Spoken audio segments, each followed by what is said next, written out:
Self-Destruct sequence activated.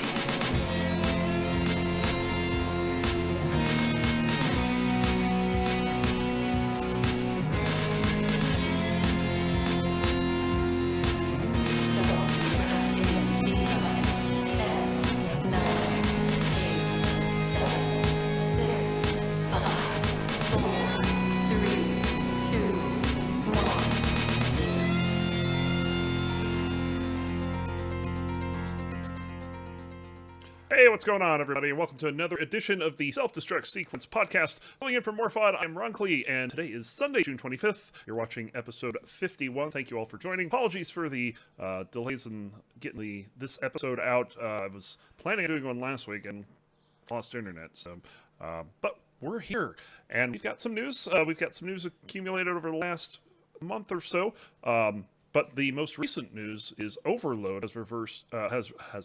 has released a new version. This is version 0.5. This is their fifth demo version, you can call it. And they're doubling down on their challenge modes. They have a new level roundabout. Definitely worth checking out for that. Another story mode level out, Titan 6 for single-player campaign. The new robot storage coming out. There's a death animation. It looks pretty cool. Exit sequences as well for the single-player levels. And some new settings. You have access and calibration settings. So you have to adjust things like your dead zone, stuff like that. Menus for saving and loading, new achievements. Something called auto map heat maps for when you finish a challenge, but you can see where you took damage and where you killed the most enemies. So you can kind of adjust your play based on what the heat map looks like. Pretty cool. A lot of other minor changes and fixes to the game. Definitely worth checking out over on Steam. I do not believe... I'm going to double check really quick, and I probably should have checked this beforehand. But of course, you got the Steam Summer Sale going on here, and there's most of the 6 Degree Freedom games are on sale. I know Sublevel Zero is half off. Neon Excesses is discounted 60%. Overload is unfortunately not. I don't believe that it's discounted just yet, though, but. Oh, it is. It's 25% off. My bad. So, 25% off. You can get that for about $18.74. Looks like what the price is. So, definitely check that out around Steam. Speaking of Sublevel Zero, we talked the last time about there being some kind of an announcement, and the announcement was that they're bringing Sublevel Zero Redux to PC, and that comes out July 13th, and it is a free update. So, if you have Sublevel Zero, you will have this update on July 13th. It comes with some new difficulty levels. Some of the bots get a nice buff on those higher difficulty levels. There's a campaign mode now you need to work through to get to hardest modes. There's a few new robots altogether, a whole bunch of new prefabricated rooms. There's a new ship, a new weapon, 2 new ships actually, and a new weapon as well to play with. So pretty good, pretty sizable update coming for that game. And Sublevel Zero was also featured recently in a speedrunning marathon by yours truly. Shots Fired Devastation is actually finishing up today, but on Thursday I had a chance to speedrun Sublevel Zero. Actually got a pretty nice time too. It's 27 minutes, 29 seconds. That's less than a minute and a half off the world record. So that's a great experience. There's about 250 to 300 people watching at the time, and it was pretty cool. So. Yeah, and that's going to do it for our regular news segment. Something to announce with Rebirth. DXX Rebirth now has what they call nightly builds. If you're not familiar with the concept of nightly builds, basically on an open source project like this, when code changes are made, you usually have to wait for like a release to play with those changes. Well, now they have it set up so that every night, if there has been a change made to the build, they will compile a new version of it and release it to the website. You can check that out over at dxx-rebirth.com over on their download page. Descent Rangers also still active as always with their 2017 game nights. Next event coming up is a good one. This is a Fusion Farm. They're going to play Anarchy games in Kiln's Fusion Farm. They normally play on Ace. They're playing this one on Insane, so definitely worth checking out. It's going to be in a few weeks, so I believe it's 3 weeks from yesterday, Saturday the 15th of July, 3 p.m. Eastern, noon Pacific. Speaking of Saturdays in July, the observatory will come back. Let me before we get to that though, let's talk about the season 3 finals. Of course, we haven't been on air since that happened. So it was an excellent event. First of all, I remember talking to Sirius afterwards and saying that the game that had the biggest point spread in season 3, it was the finals. It was an 11-point spread. That was smaller than the smallest point spread from the season 2 finals. That's how much more competitive season 3 got over season 2, and it was so good to see. But yeah, season 3 had some excellent matches. We finally had a wild card qualifier. And it was an anarchy game between Fyrex, Lee, P-Funk, and Entropy. This game was tied 4 ways at 11 at one point, and was close the whole way until Fyrex started running away with it. But then Lee and P-Funk kind of denied him that 40th point and caught up. But Fyrex eventually got the final point, winning at 40. Lee and P-Funk both had 37, and Entropy down at 31. Quarterfinals, Dracona beating Fyrex 36-27. Cyrus taking out Melvin 39-29. In the semifinals, probably the biggest nail-biter of the day was Jedi Luke 39, Cyrus 37, in a game that was tied about a minute before its conclusion. That was pretty amazing. Sirius taking out Dracona in a close one as well, 34-28. And then finals, Jedi Luke and Sirius, these two guys, it's almost developing into a rivalry here. Jedi Luke taking out Sirius 36-25 in the finals. And Season 4 is going to be coming at you starting this Saturday, July 1st, 5 p.m. Eastern, 2 p.m. Pacific. We're going to have Qualifier 2 on July 8th, Qualifier 3 on July 15th. We're going to take a week off because of the Cajun Country Descent Land, and then we'll have the final tournament on the 29th. All of those happening at 5 p.m. Eastern, 2 p.m. Pacific. And then the Descent Champions League has been a little active. So in the last 5 weeks since we've last reported, there have been 450 matches. That's averaging 90 a week, which is just insane. A lot of inter-tier play, 86 between Diamond and Gold, 95 between Silver and Bronze, and 92 between Gold and Silver. That's just the expected wins. There's been upsets, and we'll talk about a lot of the upsets. There's been a ton of upsets. So let's get right into it. Starting in Bronze, we'll say hello to SDF Jeff, coming back to play a couple games against Lee, both of them threats for a Dark Horse, losing 15-20 in Wyndham and 17-20 in Tank. Big Rat only here for one game, so we'll say hello to him. He was the former top Bronze the last time we were here. We'll get to that in a second. Lato 2 playing 76 games, has the distinction of going 0-76, but does have threatening scores. 3 of them, 16-20 on Lee, 15-20 on Lee, and 17-20 on Entropy, all of them in the same level of right to men. Moving on to Naleski, playing 2 games, including a dominating win against Lato 2, 20-10, and Hybrids of Steel, winning both of his Bronze games against Lato. And then finally, top dog in Bronze is Can I Play Dead, playing 71 games, going 7-0 against Bronze, getting the big shutout, including a couple close games, 21-19 overtime win over Big Rat and Logic, a 20-15 win over Lato 2 in Rain Man, and then 3 dominations all against Lato 2, 20-10 in Mathena, 20-9 in Mathena, and 20-10 in Fuse. He's not done, though. Can I Play Dead with a couple of interesting scores in Silver? How about threatening scores against Lee, 17-20 in Mind Tricks, 19-21 in Logic, 15-20 in Flea. Against Maestro, 18-20 in Mind Tricks, 16-20 in Logic. Against Rocklead, 17-20 in Mind Tricks. That was a close one, too. 19-20 against Maestro and Crimson, 15-20 against Lee in Mind Tricks, 15-20 against Swarthy in Logic, 16-20 against Fyrex and Lurk, and 16-20 against Lee in Mind Tricks. But he's also got some Dark Horses. We'll talk about the 20-17 over Maestro and Salute, and then what I like to call the Dark Horse Domination, a 20-10 win in Logic, and this one's surprising to me over Fyrex. So congratulations to Can I Play Dad. I remember wanting to hold him to negative scores back in the day, and now he's a very challenging pilot to play. So pretty good stuff. Apparently, his joystick broke. That's pretty bad. And so he's top in Bronze right now. So gonna take a bit to defeat him, looks like. So moving on to Silver, we say hello to Swarthy, playing 10 matches this week. nothing too much to report on there. Entropy also showing up, coming down from his mountain, playing 24 matches. Solid 13-0 against bronze and a 1-0 against silver. He's got some dominating scores: 20-4 over Leto 2 and Contessa, 20-5 in Rusty, and 20-4 over Logic, all over Leto 2. And a close game in silver for his lone silver victory, 1-0 this week, 20-17 over Swarthy and Flea as well. But what's this? Entropy, with a threatening score against Diamond Pilot Jedi Luke, 20-16 in a map he calls Homins. I don't know if I want to play that level now. We'll see, though.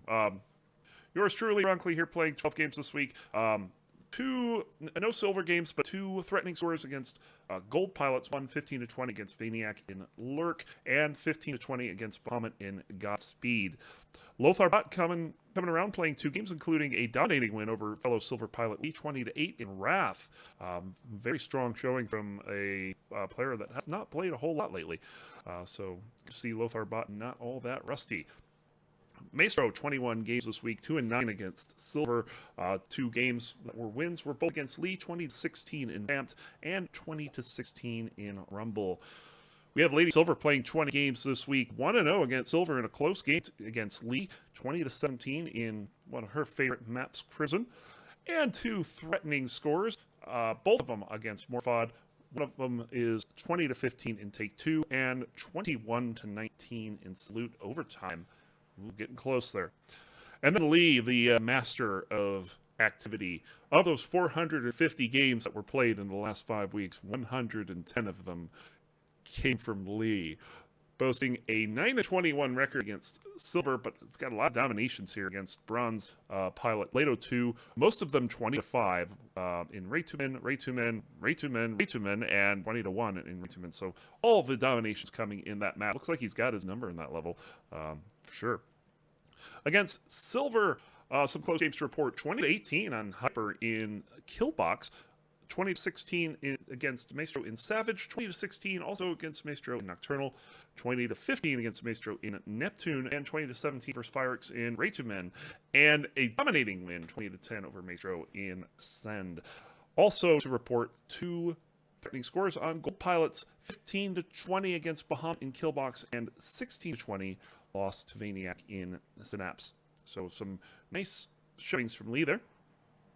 Hyper also coming, playing 46 games this week, 19-6 against Silver. A lot of them dominating wins: 20-10 over Lee in Fuse, 20-10 over Lee in Killbox with no missiles, 4th dogfighting trophy, 20-9 over Lee in Untitled. That would be also I believe that would be for the Ratting Trophy. I can't imagine that'd be for anything else. 20-10 over Lee in Fuse, 20-10 over Lee in Fused again, 20-10 over Maestro in Ascend, 20-7 over Lee in Nysa Fusion Only. That's a map. 20-9 over Lee in Vamped NYPD, and 20-8 over Lee in UG. Had some close matches too. 20-15 over Lee in RIP, 20-18, very close, over Lee in Logic, Fusion Only, 20-18 over B2AF in Audacity, and 20-15 over B2AF in Fable as well. Also, a pair of threatening scores coming from Hyper against Zero, 16-20 in Audacity and Logic. So some nice scores there. We'll get to Zero a little bit later. He's been he's had an interesting week, to say the least.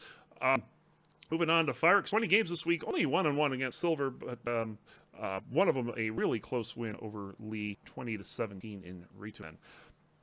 B2AF here for 44 games this week, 8-4 versus Silver, including an extremely long overtime match, 26-24 over Hyper in Anon. All their close matches as well, all 20-17. 2 against Lee, 1 in Descent 2 Gast for the Descent 2 trophy, 1 in Rapture, and against Hyper in Logic and Athena as well. Moving on to his gold matches, he's actually 1-22 against gold. He's got some threatening scores, 20-15 over Melvin twice, once in Mind Tricks, once in RIP. Against Vaniac, he's got scores of 20-15 in Viral 3.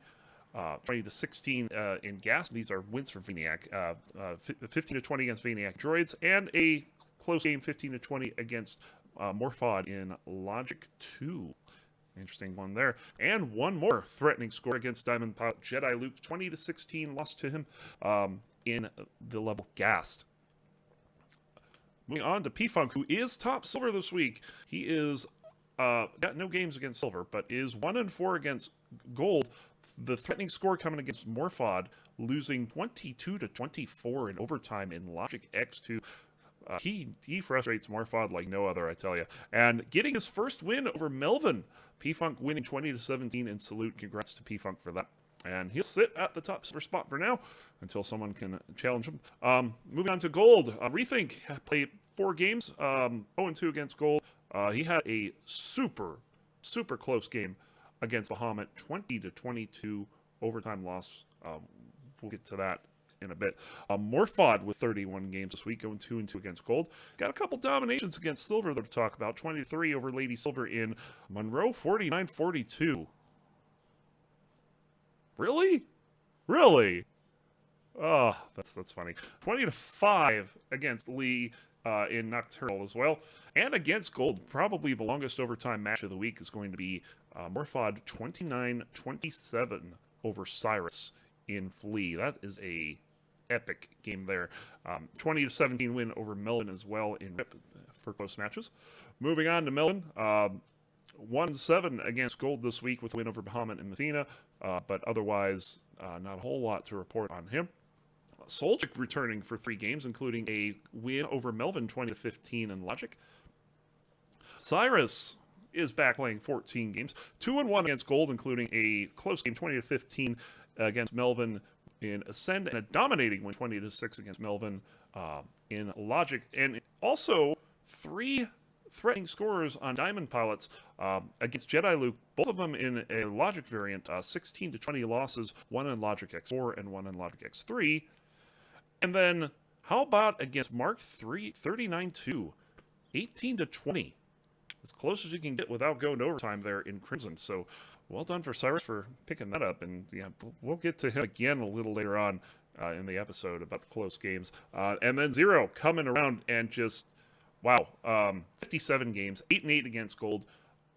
He's 0-17 for Diamond, but I don't think that will stand for long.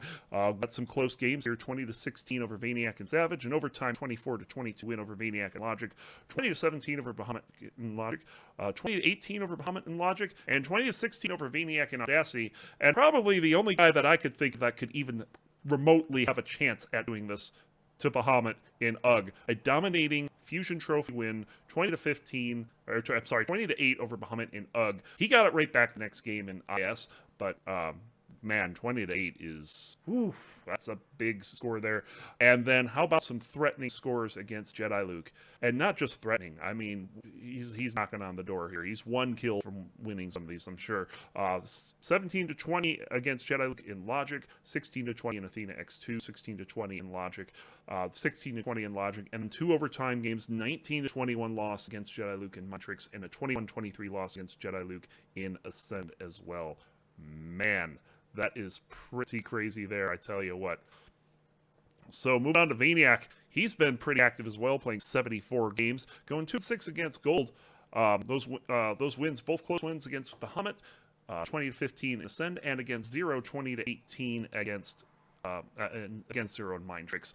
And also a whole bunch of threatening scores against Diamond Pilots. How about 18-20 against Jedi Luke and Audacity, 18-20 in Flea, 17-20 in Audacity. Even Mark 39-2 showing up in here, 17-20 in Untitled. The rest all against Jedi Luke, 15-20 in Ascend, 17-20 in Arctic X4, 16-20 in Logic. I guess you call this X0?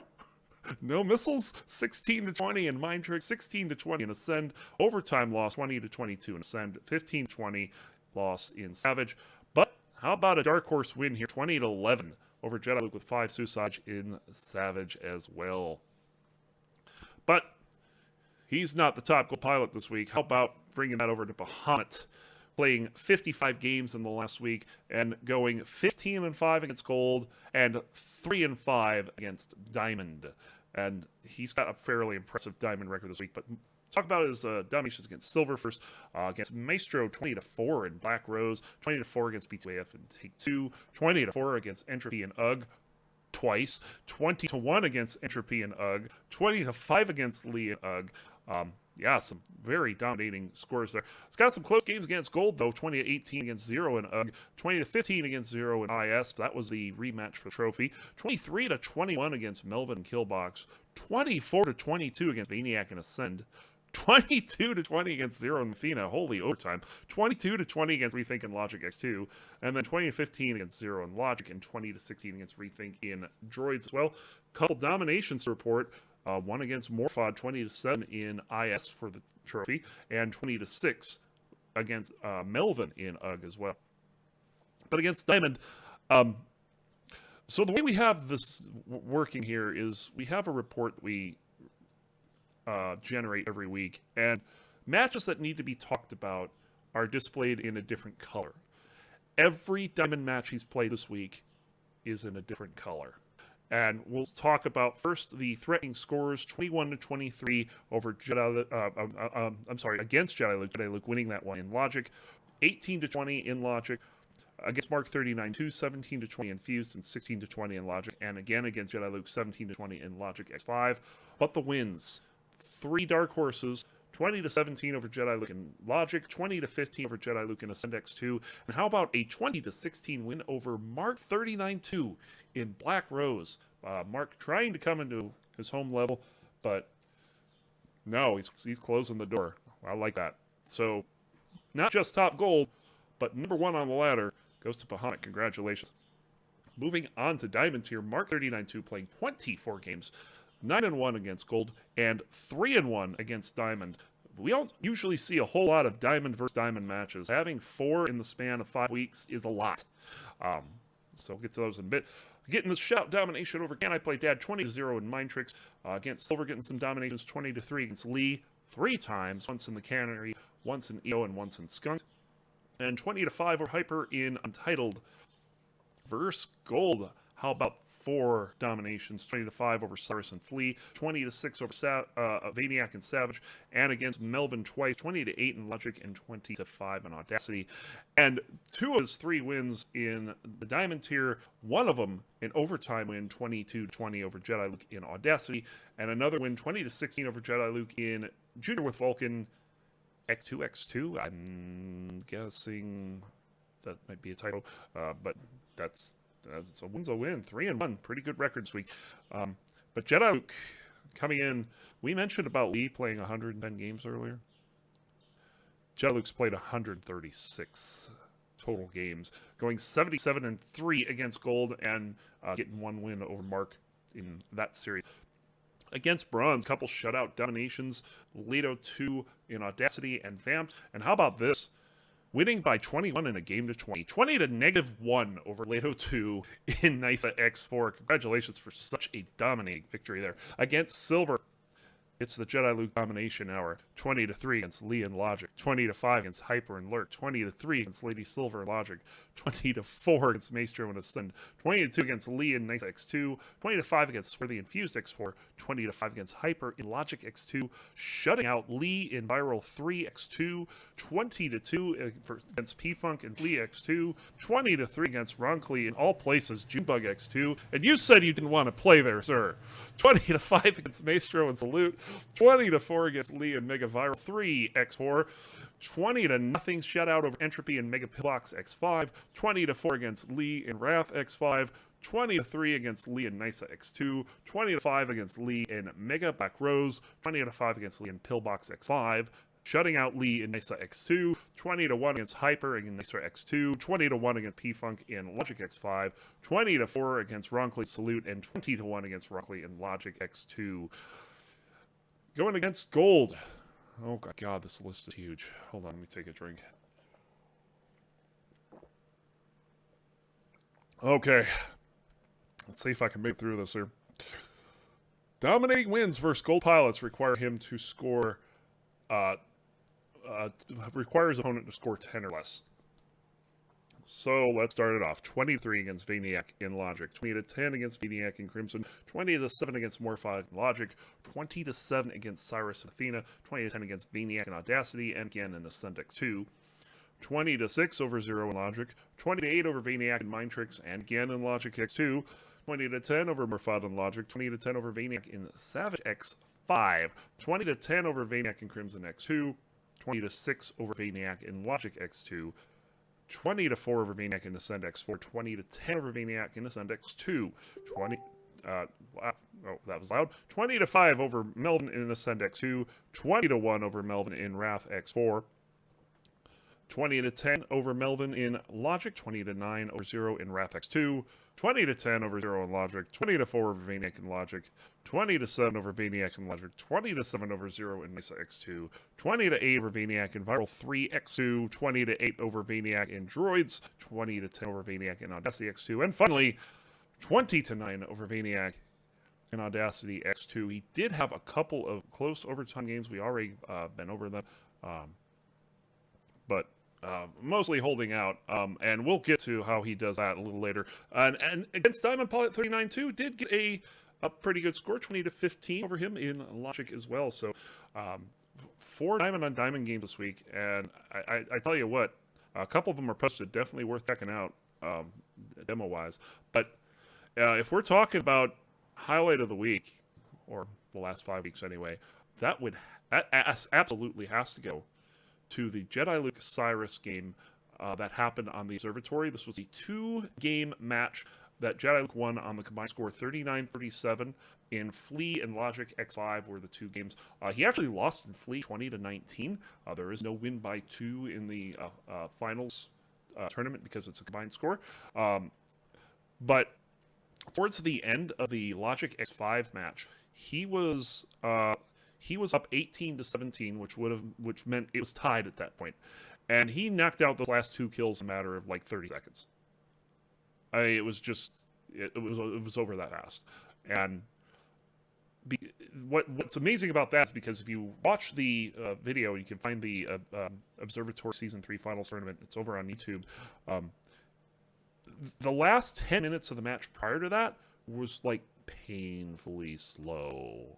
And it was because they were just being so defensive and not wanting to give up that kill. And then Jedi Luke just bang boom. But I also want to talk about the end of the Flea match, because the Flea match started out 19-14 in Cyrus's favor. That one ended up 20-19 in Cyrus's favor. Jedi Luke almost pulled out a ridiculously good comeback. Had a couple suicides to stay in it, but mostly just dominated Cyrus towards the end of that match. Yeah, Jedi Luke saying Cyrus is going to lose that one if it was win by 2. Yeah, definitely Jedi Luke playing a second half game, but I think nobody expected the Logic X5 game to be as close as it was. So I have to say, first of all, great job on Cyrus for picking up a win in the first match and keeping the entire series competitive all the way throughout. But second of all, to Jedi Luke for hanging in there in Flea, getting those last points, and then closing it out as strongly as he did. So, fantastic game. Definitely worth checking out, even though it wasn't the finals. These two have put up some duds in the past, with Cyrus getting ran over a couple times, but this match was absolutely fantastic. Definitely got to go check it out. So, that's going to do it this week. So if you have any comments, questions, concerns, or confessions, you can email us over at emails@selfdestructsequence.org. Please note, if you want to remain anonymous, like last episode's anonymous Nancy, or if we can read your name aloud. Otherwise, you can see us over on Facebook and Twitch at SDS Podcast, and over on Twitter at SDS_activated. And you can check out our website, which has links to all these over at selfdestructsequence.org. We're going to, with school wrapping up for Morphod, hopefully we'll be getting back to some more regular episodes with him, coming on Sundays at 2:30 p.m. Pacific. That's 5:30 p.m. Eastern. And if you want to get back in the game, or know someone you love who wants to get back in the game, check out descentchampions.org/new_player.php. This is the page where you can go and find out all the information you need to get back into the modern game of the Descent. So be sure to watch out for our next stream, and until then, say bye.